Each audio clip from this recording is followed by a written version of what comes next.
feels kind of bizarre, truth be told, you know. It's like, we would have never envisioned being in this situation when we first started out, so, you know, it's kind of you do have those moments where you kind of see yourself from like outside your body and like, whoa, it's a long way from where we ever expected to be. So kind of have the strange combination of the youthful exuberance and like excitement of getting our first ever NME Award, coupled with the fact that our first ever NME Award is such a, you know, it's such a such gravity. Yeah, it's so like, you know, intense. it's the outstanding contribution, so it seems like such a like prestigious one as well. So it's a strange feeling, but you know, it is amazing. I can't be glib about it at all, man.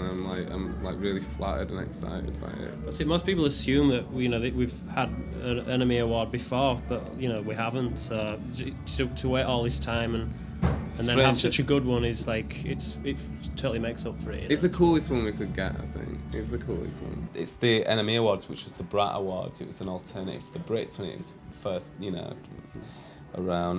And I think that, you know, we feel like, yeah, for a band of outsiders like us to be celebrated for this kind of an award is just like, yeah, it's surreal and that's cool. We've had a long relationship with NME, so if we hadn't have, if our career had ended without us getting an NME Award, I would have been totally bummed about it. So yeah, it feels really good.